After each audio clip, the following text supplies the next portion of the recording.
আসসালামু আলাইকুম ইব্রান, সবাই কেমন আছেন? আশা করি আল্লাহর রহমতে সবাই ভালো আছেন।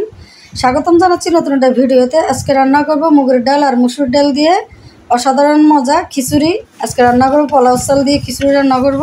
তো প্রথমে এখানে প্রায় আমি 100 গ্রাম মুগের ডাল ভেজে নিচ্ছি, হালকা লালচে কালার করে ভেজে নেব, তাহলে খিচুড়িটা খেতে ভালো লাগবে আর আলাদা একটা ফ্লেভার আসবে।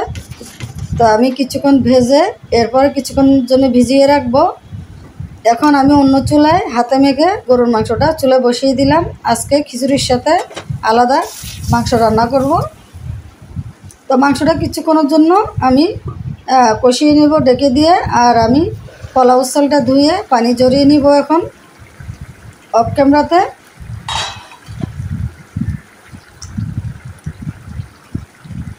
আজকে আমি আলাদাভাবে মাংস রান্না করব, মাংস ভুনা করব, তাহলে খিচুড়ির সাথে খেতে অসাধারণ মজা লাগবে।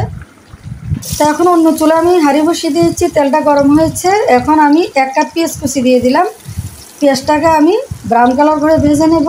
আর খিচুড়িতে পেঁয়াজের পরিমাণটা একটু বেশি দিতে হবে, তাহলে খেতে ভালো লাগবে। তো এখন আমি তেজপাতা, দারুচিনি, এলাচ, লবঙ্গ দিয়ে দিলাম।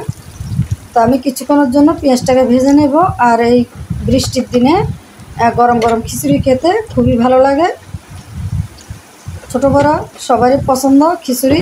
আর আমি আজকে পোলাও চাল দিয়ে খিচুড়ি রান্না করব। তো পেঁয়াজটা ব্রাউন কালার করে ভেজে নেওয়া হয়ে গেছে।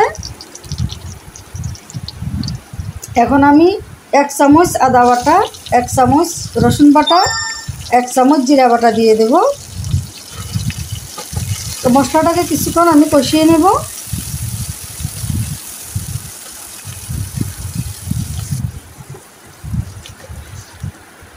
তো কষানো হয়ে গেছে। এখন আমি লাল মরিচের গুঁড়া 1 চামচ দিয়ে দেব, ধনিয়ার গুঁড়া 1/2 চা চামচ, হলুদের গুঁড়া 1/2 চা চামচ দিয়ে দিলাম। তো মশলাটাকে আরও কিছুক্ষণ কষিয়ে নেব। আমি সামান্য কিছু পানি অ্যাড করলাম যাতে মশলাটা পুড়ে না যায়। তো মশলাটা ভালোভাবে কষিয়ে নিতে হবে যাতে কাঁচা কোনো গন্ধ না থাকে। তো আমি পরিমাণ মতো লবণ দিলাম। তো সব মশলা ভালোভাবে মিশিয়ে কিছুক্ষণ কষিয়ে নেব। আর এখানে মুগের ডাল আর মুসুর ডালটা আমি প্রায় 10 থেকে 15 মিনিট ভিজিয়ে রেখেছি, ভালোভাবে ধুয়ে পরিষ্কার করে নিয়েছি। তো এখন ডালটাকে ভালোভাবে আমি সব মশলার সাথে কষিয়ে নেব আমি। তো ডালটা যত কষাবো খিচুড়িটা খেতে ততটাই ভালো লাগবে। এখন চাউলটা দিয়ে দিলাম। তো চাউল আর ডালটা ভালোভাবে নেড়েচেড়ে আমি মিশিয়ে নেব আমি।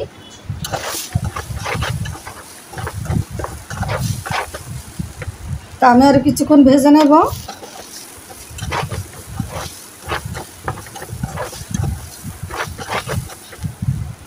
কয়েক মিনিট ভেজে নেব, তাহলে খিচুড়িটা খেতে অনেক ভালো লাগবে। তো এখন আমি গরম পানি দিলাম, পরিমাণ মতো গরম পানি দিয়েছি যাতে ডাল আর চালটা ভালোভাবে সিদ্ধ হয়ে যায়। ঠান্ডা পানি দেওয়া যাবে না, গরম পানি দিতে হবে।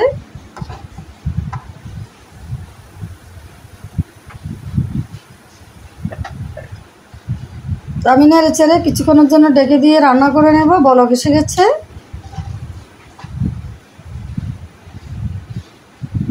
তো সিদ্ধ হওয়া পর্যন্ত আমি অপেক্ষা করব। আরও কিছুক্ষণের জন্য ডেকে দিয়ে দিলাম। তো চাউল আর ডালটা প্রায় সিদ্ধ হয়ে গেছে। চুলার আঁচটা একটু কমিয়ে দেব, আস্তে আস্তে সিদ্ধ হবে। আর এই বৃষ্টির দিনে খিচুড়ি খুবই ভালো লাগে খেতে, আমার কাছে খুবই মজা লাগে। এই তো খিচুড়িটা প্রায় সিদ্ধ হয়ে গেছে, একেবারে পারফেক্টভাবে ঝরঝরে হয়ে গেছে। আমি আরও কয়েক মিনিট ঢেকে দিয়ে সিদ্ধ করে নেব।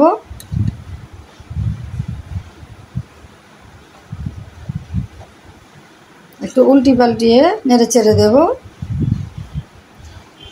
এতে একেবারে পারফেক্টভাবে সিদ্ধ হয়ে গেছে।